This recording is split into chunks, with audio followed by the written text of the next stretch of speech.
This is the Team Performance Podcast, where we explore issues at the heart of leadership, team development, and organisational culture.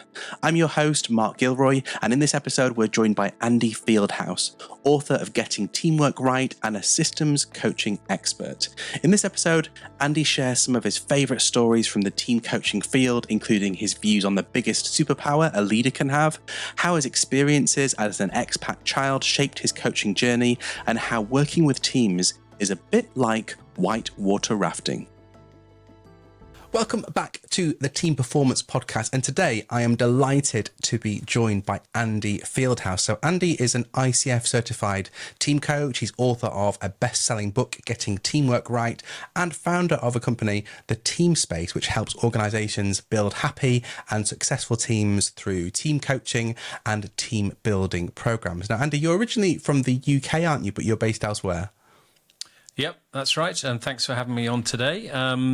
So yeah, I'm from the UK, but I've actually spent more of my life, if you add up the days, living outside the UK than inside the UK. Currently, I've been here in the UAE, in Dubai and Abu Dhabi for the last nearly 16 years. Well, I think definitely we'll have to touch on some of the differences you found with working across cultures and across some of those different dynamics that teams can bring. Sure, yeah. But yeah, thanks for being with us.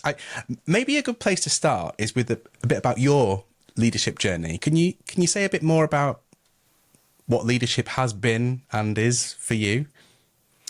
Yeah, I will smash the fourth wall and say that I did have advance warning of this question, and it was really interesting to think about it, to be honest. And especially because I work with a lot of leaders, I talk a lot about leadership and how it's changing, and it's chalk and cheese really to when I was a kid and when I was younger, starting out in the world of work. But it really made me think about some of the leadership lessons from when I was, sort of a teenager or even younger, and also the fact that a lot of it was you just picked it up. You weren't really specifically taught leadership necessarily.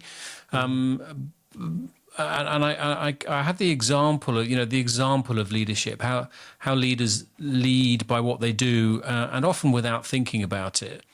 And I had a teacher when I was 10, 11, that kind of age, Mr. Hughes, Ken Hughes, my geography teacher. And I think teachers are often a lot of people's first experience of leadership.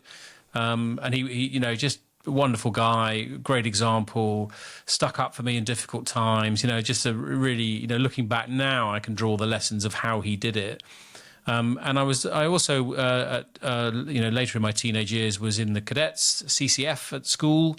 So that was obviously a lot about leadership. And I remember one specific lesson when we were trying to do like an obstacle course, and one of my school friends had been appointed as the leader for that exercise, and he dove straight in to kind of fix this issue with some ropes that were tangled. And it was debriefed, and the instructor said, as a leader, you've got to kind of keep your head up and see the bigger picture, and don't just feel like you've got to dive straight in. So there were things like that were specific lessons, but the rest of it you kind of figure it out and pick it up, and I think that happens for a lot of leaders. You just you're promoted by time served into a leadership position.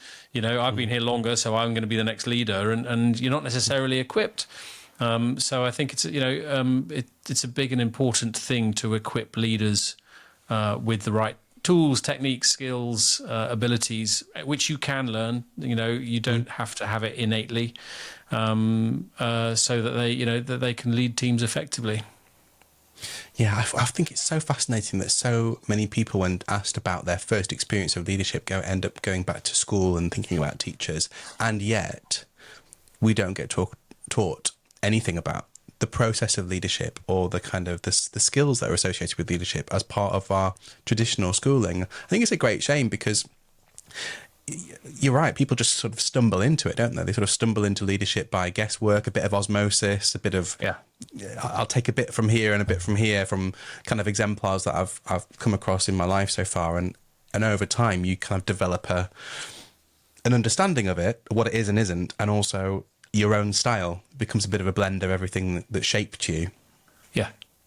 Yeah. And not everyone is going to be a leader. Not everyone wants to be. So it's not on the curriculum. It's more important that it's reading and writing and things like that, obviously. But it's what, it's why, partly why I wrote the book, really, for my children, to kind of give my children advice. And that's who I spoke to when I wrote it. The voice I was speaking was, imagine my children at the age of like 18 or 19 going out into the world, 21, after university, whatever, and saying, okay, guys, here's the things you haven't been taught about teamwork and leadership. And how would I say that? Because I didn't want it to be a book that was academic or difficult or intellectual. It's like a practical guide to building great teams and leading a good team. So I hope that that's my ambition, that maybe it helps leaders who are picking it up. They've just been promoted, or that they haven't been doing it for very long, and it's kind of a nice way that they can have an approachable, easy read.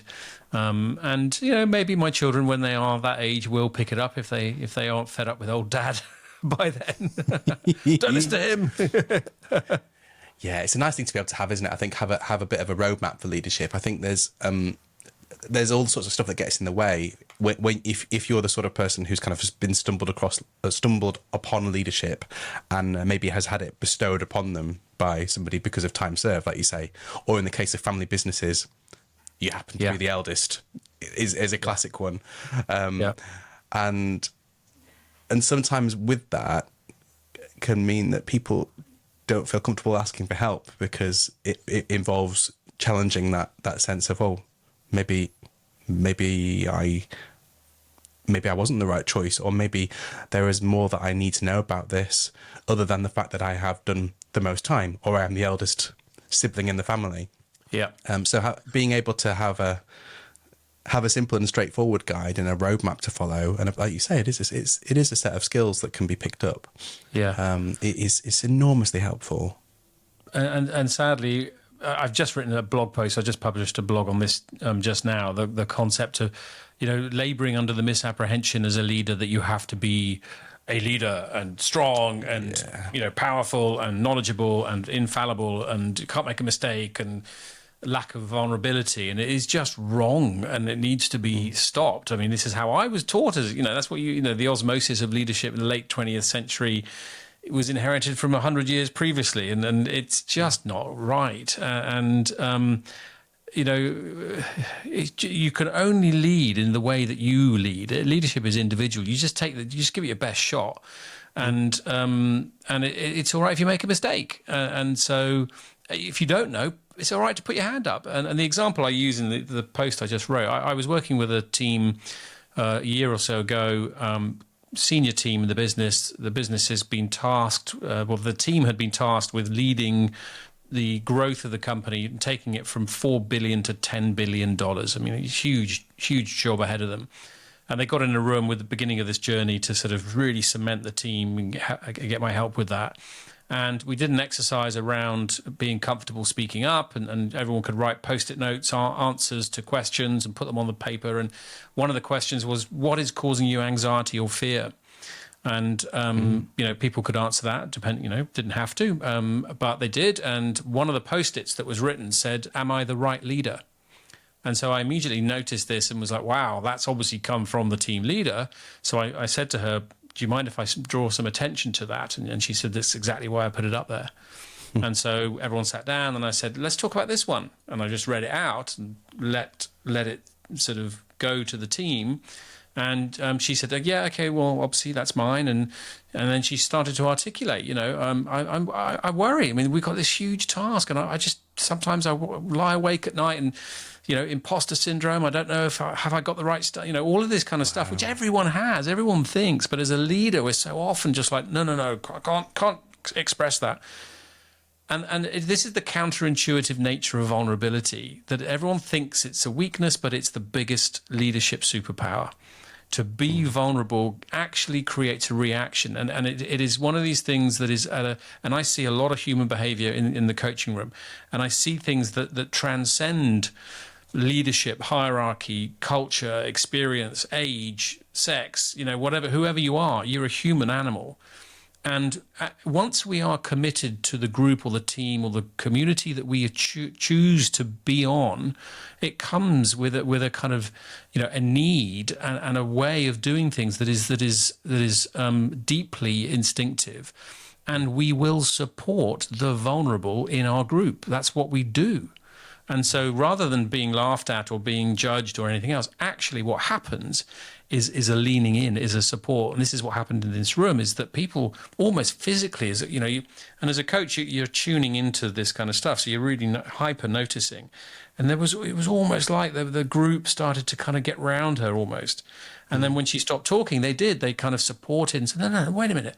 We believe in you. You have got this stuff, and, affirmation and support. And it was the pivotal moment of that session that kind of tipped them towards something, even greater. And that was the power. And that's the kind of thing you got to overcome your inherited bias about leadership and just be prepared to put yourself out there. Yeah, I think the age of the bulletproof leader is long gone, and it has to be, because it they're promotes. All still out there. They're still out there. Yeah, because they you can see. Well, we'll probably talk about systems later on, because I know your whole approach is about looking at things systemically. But that idea of having leaders who are completely infallible and bulletproof and never make mistakes, or worse still, they make all kinds of mistakes and hide them. It promotes a culture of that just happening as a standard, and history will repeat itself. Whereas I love that the moment you described there would probably be a beautiful kind of pattern interrupt, where that leaning in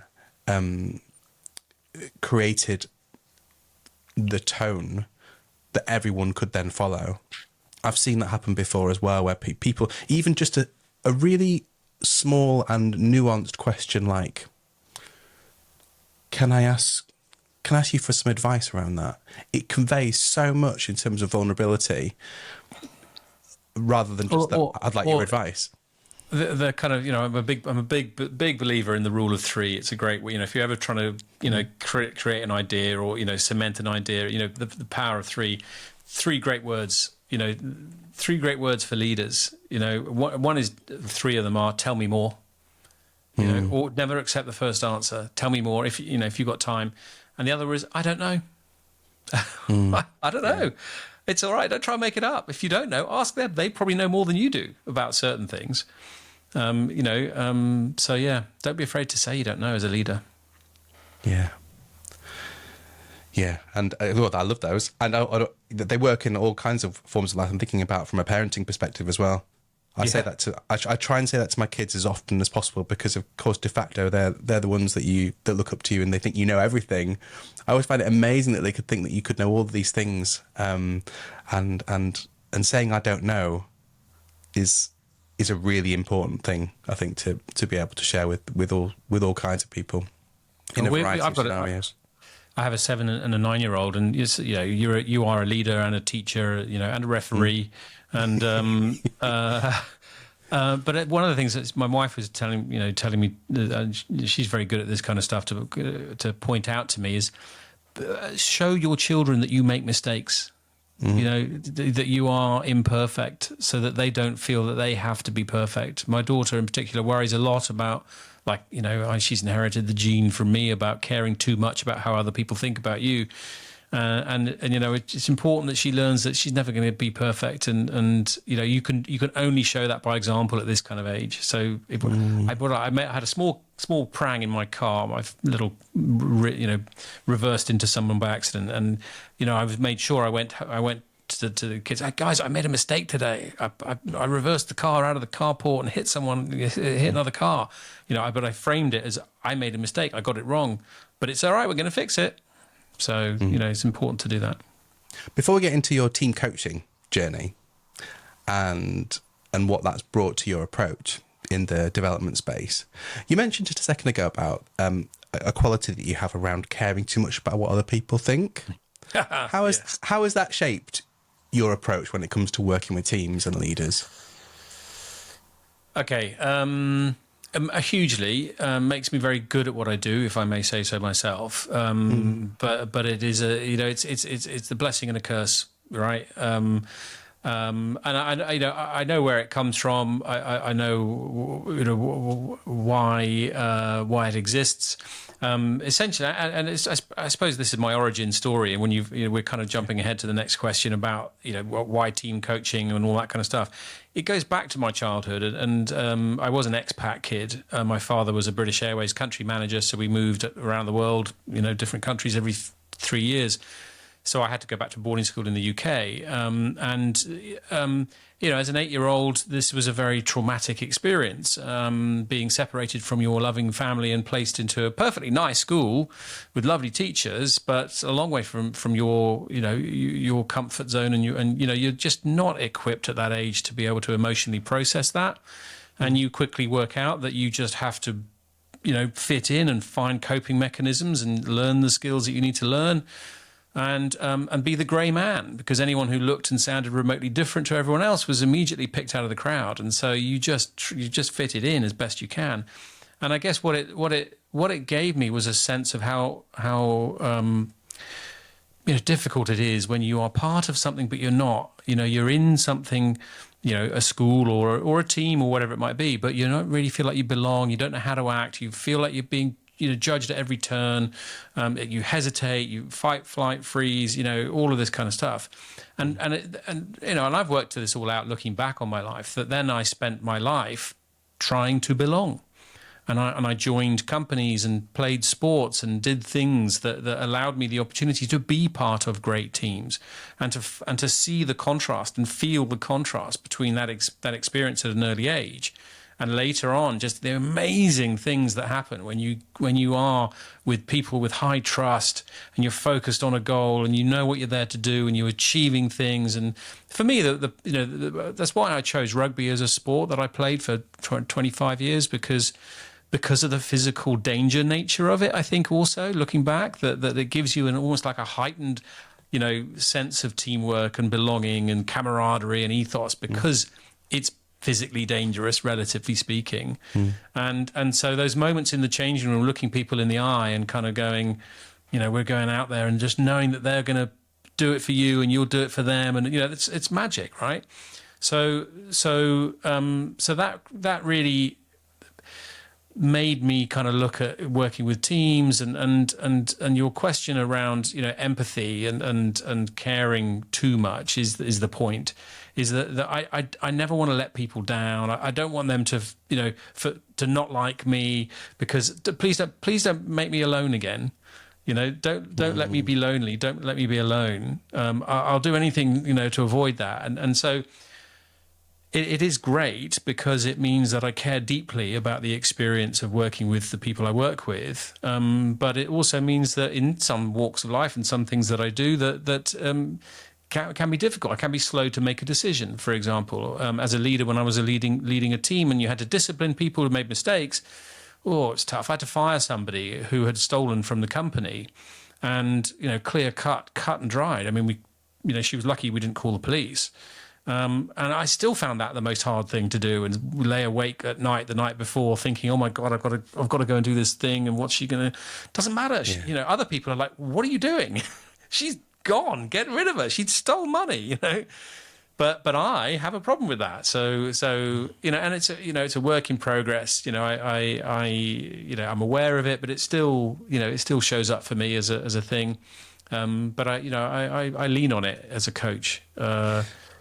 Yeah, I can see that. And hey, you were talking earlier on about, if you strip away the idea of being a leader and all these kind of little identities that we carry around with us in our work, in the workplace, fundamentally, we are carrying around with us all of this lasting evolutionary history of being members of tribes that hasn't gone away. That's a huge part of our kind of DNA, and our need to belong is so primal. I mean, it's a survival thing. For millions of years, for most of our existence, our DNA was look at the herd animals on the Serengeti plains. If you convoys in the Second World War, because this works as a tactic to stick together and be together, increases your chances or decreases rather your chances of being the one that is attacked and picked out. So So it's instinctive, to belong and to be part of a group. But then, so take that from an animalistic survival point of view, one, and then you kind of go up the Maslow's hierarchy into, actualization and all this kind of stuff. And it feels nice, Why do we use solitary confinement as the most extreme form of non-physical punishment? Right? It's psychologically damaging to be alone, to separate humans from other humans. We need, not only do we want it, we need it. We need that companionship and that belonging at a very, very instinctive, deep level. And yet there's this paradox that comes with the kind of bulletproof leader we were talking about a second ago, where is this kind of self-imposed isolation that can take place, where I mustn't keep anyone too close to me because they might find out I don't know what I'm doing, or that I don't feel like I've earned this position, or that I need help. And it's I always find that such an unusual paradox that we. Well, I think it's in the book. I think it's one of the chapters in the beginning of the book. There you go. Look, chapter 1, the teamwork paradox. The teamwork paradox. The point that where we are creating all these wonderful ways of connecting and technology and all this lovely stuff, and yet it's like this. We're actually getting further away from each other, and I feel like we're putting up more barriers, or we're still not getting it right in terms of how we interact, connect, build culture, create teams that are full of people who want to be there. It's getting harder, if anything. And this is the point. This is why I feel my work is necessary in the world. That it is important that we consciously notice that and overcome these barriers, like leadership, hero worship, and bringing people from different cultures together to create a common language and a common kind of way of doing things, in teams. I'm really interested to know a bit more about what your observations and lessons have been from working across cultures. Before we get into that, can we talk about team coaching and kind of why did you choose to go down that route? I know you're a certified team coach. Yeah. Many people are kind of trained as coaches and then never take that other step to go into working with teams in that way. But what was it about team coaching that drew you to that? Yeah, I think the route into team level, relationship level, systemic coaching. A lot of people come from another discipline of coaching, so they might be, or like Scrum or Agile work is one route in or they're working on the business principles, and I do that, but I'm working more on the relationship, the human culture kind of aspect of it. So they're either coming in from a business coaching, or they're coming in from a one-to-one leadership, executive life coaching angle, where they're working with individuals. I came from a fairly unique kind of route in that I'm team specialist. I've never done one-to-one. I've never done business coaching. All I've ever done is work with teams. And I started here in the UAE 16 years ago in team building activities. Your typical kind of ropes and planks, paint a picture, build a boat, build a bridge, make a movie, typical kind of team building activity stuff. And I did that for a long time, 10 or so years, and learned a lot. It was fascinating working with all these teams, seeing how they work, seeing the issues, challenges, strengths, weaknesses, all that kind of stuff. And then I left that job 2016, and it was kind of like, what do I do next? And an old colleague contacted me and said, "Hey, I see you've left. What's up?" And I said, "Well, I'm just looking for the next thing." And she said, it's funny how the universe kind of answers you don't know where the answer is going to come from, but once you open your mind to these things, they come along. And she said, "Have you considered coaching coaching at a team level?" And I was like, "No, what is that?" And just so happened that she trained team coaches. So I said, "Okay, I'll go on the introductory weekend," and off I went on this kind of coaching journey. And even just that 2-day introductory course was transformational in terms of the approach. It was so different and unique, and hadn't thought of doing it this way. And I always use the example of a team building event that I ran for a client, because ultimately people want you to help change how they're working. And it's complex because it's multiple people. And we used to do all this team building stuff, which is great and has a place. It's, great for building relationships, great for having some fun, all that kind of stuff. But does it really get them to change as a team? And I did this team building with a company that was about 50 people, and they came to us saying, we've got some problems. And, we've got conflict, lack of clarity, politics, blame. Okay, well, let's do team building. And we did a great day. It was lots of fun. It was on a Friday. I ran it, and at the end of the day, I said, "Thanks for coming. Hope you've enjoyed it. Hope you've learned something." Yes, it's been fantastic. Round of applause. Everyone's walking out. I'm walking out behind these two ladies, and one of them turns to the other and says, "You know what? In the end, that was okay, wasn't it?" And so I kind of took that as all right, well, she's arrived as a cynic, and she's going out okay. Right, tick. The other one replies and says, "Yeah, it was good, but we are all still going to hate each other on Monday." And I'm like, whoa! So nothing's going to change. And the coaching, for me, was the answer to that problem. In that it gets people to a place where they can talk about what's really going on. With team building, you take them away from being who they are, and you take them over here and pretend to be a different team, a boat builder or a picture painter.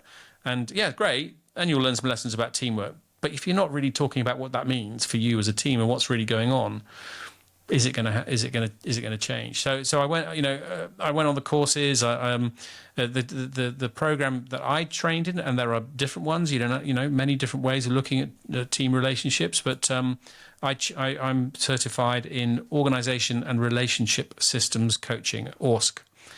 Which is accredited by the ICF. So that's the route, and that's what I can talk about. I haven't done another team coaching training yet. So that's I blend the ORSC kind of methods and ways with my own kind of experience of leading teams. I tell my stories as part of the process as well. So for anyone who's listening in, who's interested in maybe going down that route themselves, how does team coaching with something like ORSC differ from something like deep facilitation? So I think a lot of people kind of graduate from, say, something like training, where you come prepared with an agenda. You're going to do exercise one at this point, and it doesn't really matter what's going on in the room or what discussions they're having whilst they're having coffee, or even what's going on under the surface. Because you've got an agenda and everyone's going to have some fun, and we'll have a round of applause at the end. We'll fill in some happy sheets, and then everyone will go back to normal. And then there's a graduation from maybe stepping beyond that and maybe creating some different space for people to have some open conversations, and then facilitating those discussions in a way that helps people move forward in their thinking. So how is team coaching different from say just a sort of deeper level of facilitation without lots of agendas or discussions, exercises, for example? It's probably similar to deep facilitation in your definition. Going back to the training analogy, it's very different to training because it's not following necessarily. Yes, you have to have an agenda for your session, but there's no manual. It's not like you're saying do it this way. This is the only way to do it. Yeah. I think so. Coach, certainly, at least the systemic approach is that your client is the system or the team itself. It is not the individuals within it. You're not kind of coaching or working with the individuals. You're working at a systemic level, and you're taught to kind of read that system energy, system kind of entity and relationship that exists, and that's what you're working with. And so you're doing things to try and kind of notice that energy, work with it. Some of the fundamental beliefs of ORSC methods are the need to listen to the voices of the system, which is the voices that are present, some that may not even be present in the room. Talk sometimes about ghost roles, which are those events or individuals who have an impact on the system. Sorry, I keep touching the microphone. Those things that have an impact on the system that may not be in the room. So that's another concept that I don't think you'd find in deep facilitation or training to kind of. I'm working with here's a particular typical kind of, well, not typical, but I'm working with a client on Friday, which is a family business from Angola who are here in the UAE for a visit, and you've got the dynamic of a leadership team of multiple businesses who are all related to each other.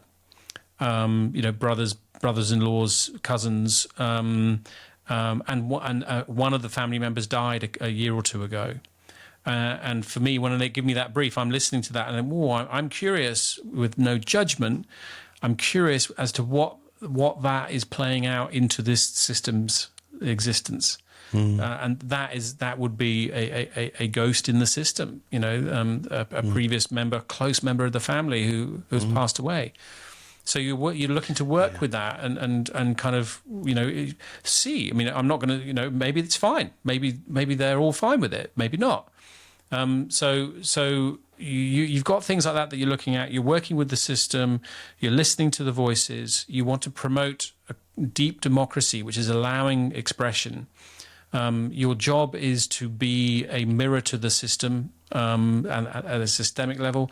You're noticing, why are we hearing more from that voice than those voices? And you're not there to to kind of judge that or pick on that and say, why haven't you said anything? You're very quiet.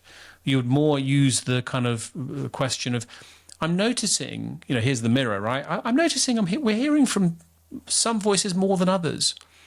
Why is that? And I would love to encourage more voices to be expressed, because it's really important that we hear from everybody. And I came from a kind of team building, from a training and development background, where I was used to the do it this way. Here's how to be a high performing team. And one of the really big transition lessons I had to learn and practice was not to step in with an answer, because we know that the system or the team itself is naturally creative, resourceful, and intelligent. It may just not know it yet. It may not know what the right answer is for itself, but you aren't there to give it the answer. And I guess this is where you blend as a coach between coach and maybe mentor or facilitator, and that's fine. Where sometimes they do need a bit of encouragement, and you might say, well, have you thought about this? And you could try that just as suggestions, but the ability to know that they will find the way, you've got to allow them to do it. And I think that's one of the really, really strong skills of a relationship coach is stay true to that the relationship will find a way.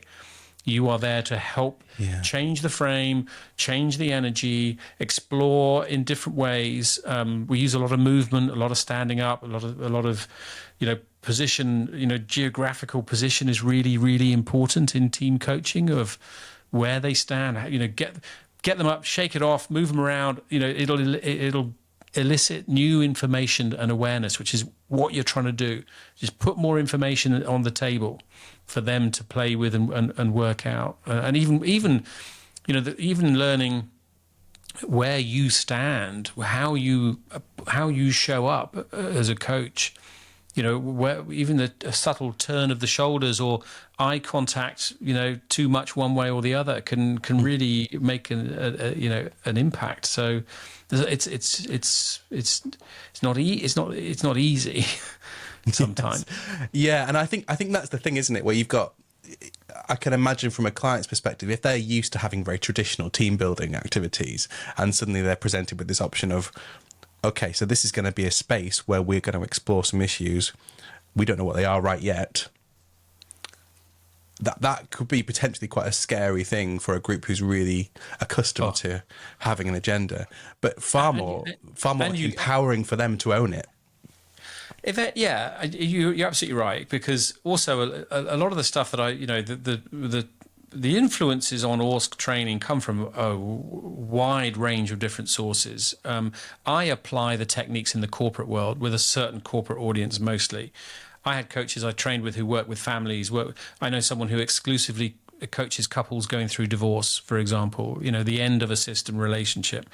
I trained with people, some of my instructors work with Native American tribe from a shaman point of view. I mean, a guy who works with a space agency. I mean, weird and wonderful kind of mix of things. And for some people, that's not easy. And some of the things are really head scratchy and trying to get your head around. If you're used to corporate life, numbers, spreadsheets, all this kind of stuff, in a certain way of being, and you try and kind of throw them a bit of a touchy-feely curveball, and whoa. some stories about some of the training I did with people who almost, the kind of physically exploring different personas, and it was very strange. Yeah.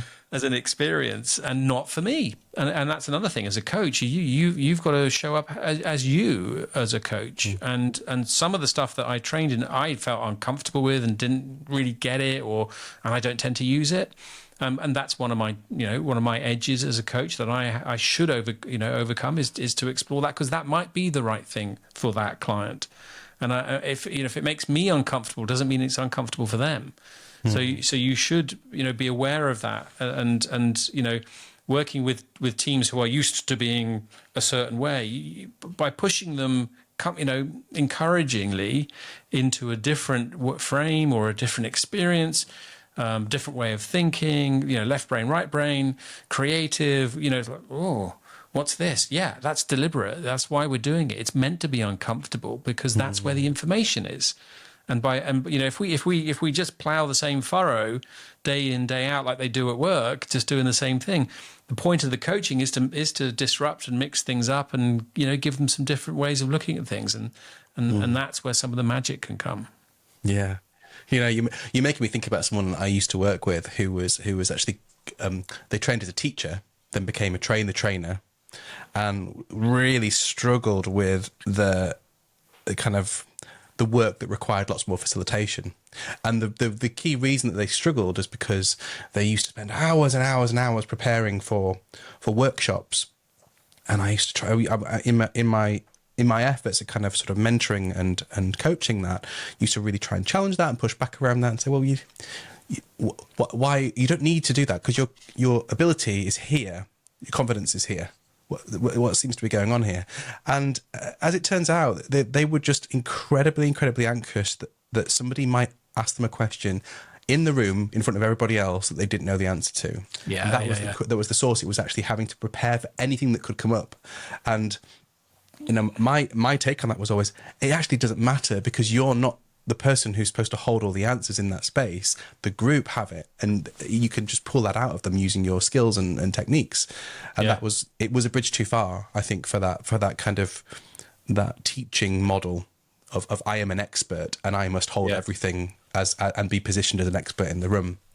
Yeah. And I think when you like anything, the consciousness competence curve, right, of your deep consciousness of your incompetence at the beginning, and as you get better and more practiced and skilled, you've become unconscious of your ability, and that's what happens with anything. And I remember as a coach being really attached to the guidebook. It's called the dojo. It's like the summary of all the tools and techniques of an horse coach, and I carry it everywhere I go to a session, because you never know, you might just need to refer to it.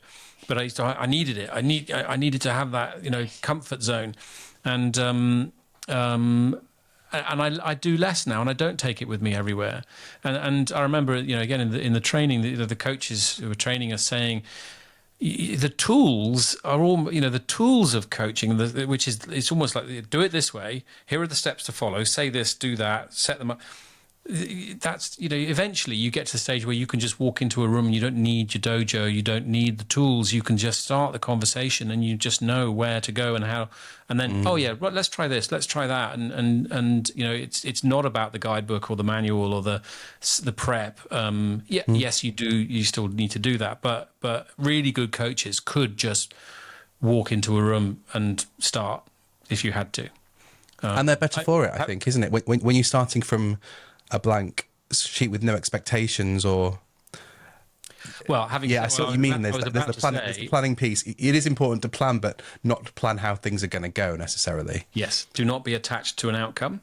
Assessment is important. You need to assess. You need to know as much as you can before you get in the room, so you just know what might happen. But don't be attached to an outcome. Be prepared to rip up the agenda at a moment's notice, because things are going to show up.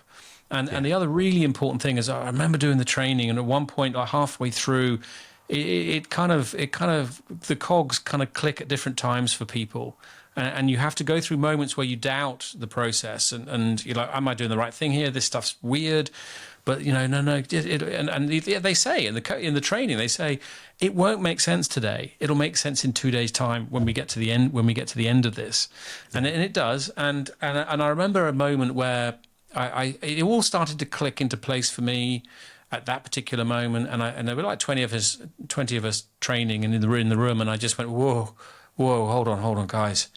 I'm getting it. I get it.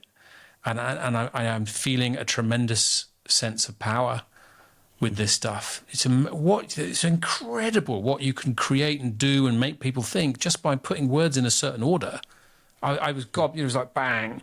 And I said, I feel this power, and I feel that with tremendous power comes great responsibility, and to wield it correctly, and then the worry that you are going to break the system. And I said that. I said, but what if I get it wrong? What if, imposter syndrome, blah, blah, blah, consciousness, competence, incompetent. What if I say the wrong thing? What if I... And they said, you cannot break the system. You are not going to be deliberately a saboteur. That's not what you do as a coach. And therefore, you can't get it wrong. You may not be able... What you might do is not quite get it deep enough. But you can't say the wrong thing in the coaching room as a team coach, as long as you're not there deliberately trying to break them. You won't get it. You might just miss some stuff. And that was tremendously comforting when you first, baby steps as a coach, going with your first teams and, Yeah. I've got a really cheesy analogy to share with you on that front. It's making me think about, you may already have used this one yourself. So do you know how pearls are made? Go on. Yeah, I've heard something. Yeah, go on. I might have heard this. I hope this is true. If anyone's listening and this isn't exactly what happens, then feel free. Don't they come out of unicorns' butts? By the bucket load, of course they do. When the marine versions of pearls, as the story goes, as I understand it, they don't come from oysters. Certainly not oysters who haven't been kind of seeded or whatever. Yeah. So it's a piece of grit, isn't it? Isn't it a piece of sand? That's it. Yeah, grit. Yeah. So grit kind of works its way. Little pieces of sand and grit work its way into the oyster. And the oyster responds by creating this kind of protective goo inside itself that protects itself from the grit. And it's from the combination of the grit and this protective goo that the pearls are formed over time.